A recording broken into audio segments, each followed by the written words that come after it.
My name's Andy Moseby. I'm a partner at Kemp Little. We're a law firm that just advises technology and digital media clients. So if you were wondering what a guy in a suit was doing lurking around, you now know.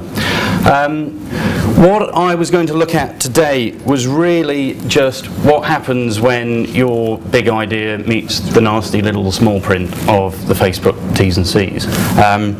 A couple of things to probably say at the start. We act for a number of social network operators. We don't act for Facebook, so I can be fairly independent about what I say. But actually, if I were here talking about Moseby, if I were here talking about any other social network, I'd probably be saying the same things.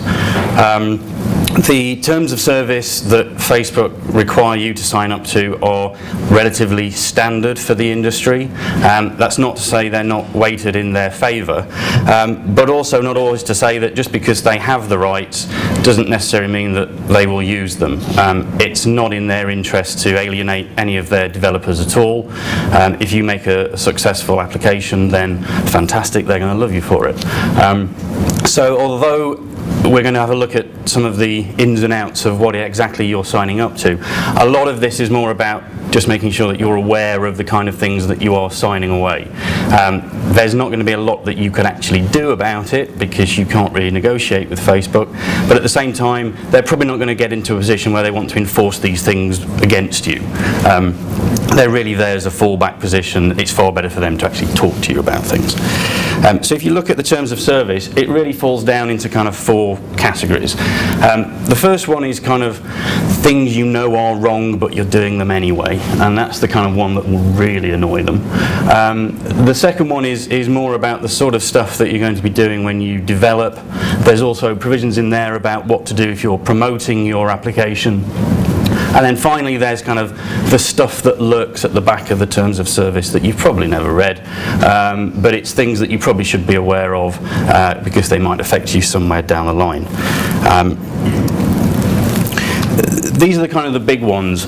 It's almost, if you think of Facebook's lawyers as a little pit bull, I know who they are, so I can kind of say that. A lot of this stuff is more about sort of skipping very nicely and not waking up the pit bull. This sort of stuff is equivalent to kicking the pit bull in the face. You will get bitten if you do any of these things. They're the one things that sort of Facebook are very keen on you not doing. And it's fairly obvious stuff. It's stealing their stuff and selling it onto somebody else. It's putting illegal content up there, things that will damage other people's experiences, and letting ad networks run rampant with your secret keys. So I'm not going to go into too much detail with that. In terms of content and functionality when you're designing your apps, the main things to think about are rights of the content that you own. Again, a lot of this is quite obvious stuff. It's don't rip off other people's copyright, but it can actually get quite complicated. And if you ever want to make a lawyer really happy, go into one of the Magic Circle firms, sit them down and say, I've got a fantastic idea for a Facebook app. What I want to do is do a parody involving a lot of Hollywood celebrities and sports teams, and I want you to advise me on it for the next 3 months. And his little eyes will light up in joy because you've basically given him a blank check. If you're doing things like that, the law is really difficult, particularly in terms of the US, because they're trying to balance things like publicity rights with freedom of speech. It can get nasty. So try and keep it simple, and you probably don't have to worry about any of this. In terms of information that needs to be provided to users, again, relatively basic stuff. It's all about making it easy for users to contact you, having accurate contact information up there, and maintaining channels that are open for people to contact. In terms of information collection, again, that's something that Facebook are quite keen on restricting you from doing unless you have their consent and unless you do it properly. You can't sell or distribute information that you collect from people, and there are restrictions around sort of storage. And you also need to put in place a kind of privacy policy.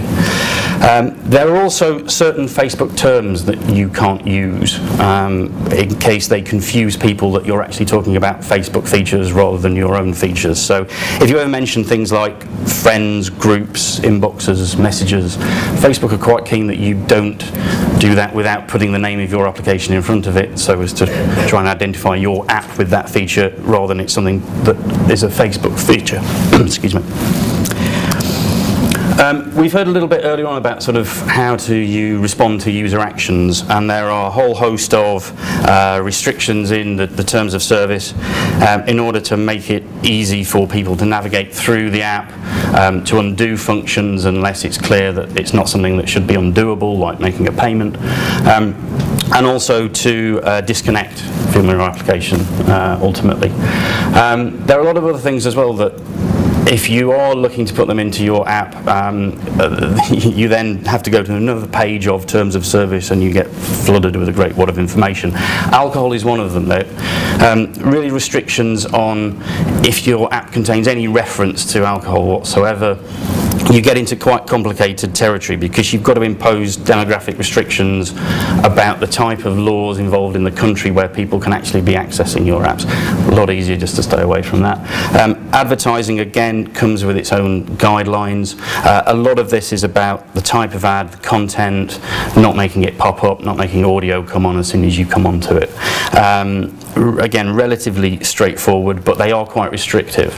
And if you're actually putting ads on Facebook to promote yourselves rather than actually something within the application, then it goes down to things like spelling, grammar, use of symbols and things like that. So there are a number of restrictions that you need to take into account if you are doing ads. File sharing, if your application allows people to get third-party content in, that's okay, but there are various things that you then need to do, like register an agent for notice of US copyright infringement, which can be a bit of a pain, but actually some of the guidelines set out step by step what you need to do. Another thing they're not too keen on, although it seems like quite a good idea for developers, is saying, well, I'll vote your app up if you vote mine. If they find out about that, they won't be too happy. So you've developed an app, but that's not really where it ends. You're going to have to do a little bit more than that. I've just taken this from some of the sort of statements of rights and responsibilities that applies to developers. You need a privacy policy. So not only do you need to comply with Facebook's privacy policy, you need one of your own. You need to apply customer support. You need to comply with all applicable laws. Got all the lawyer talk there. And also have a copyright infringement policy as well. Again, another one in the platform policy overview of compliance with applicable laws and regs, and you need to comply with your own privacy policy. So you need to put in place a privacy policy, and more importantly, you need to read it because you need to also abide by it. You need to provide ongoing customer support. It actually talks about responding promptly to any messages that you get back from that. You need a notice and take down policy, and you need to have some sort of ongoing compliance or audit process, because if you need to comply with all laws, you need to know when you're not doing that. And you probably need your own sort of T's and C's for people who have your app to sign up to. That sounds like a lot. It's not. You could go to a lawyer who, again, will probably take your money very gladly and draft all of those things for you, completely unnecessary. If you search for any of those things on Google, you can find one readily available. Is the privacy policy that you get off a web search going to be the best in the world? Probably not, but it's going to do. And that's really all you need. In terms of PR and marketing, really any press announcement or any statement that mentions Facebook needs to be signed off by the Facebook Corporate Communications Department, and they actually go into quite some detail about the type of language that you can and can't use within any press releases that you make to promote your product. You can't call your app a widget or a gadget, it's an application, and you can't refer to Facebook as a college site.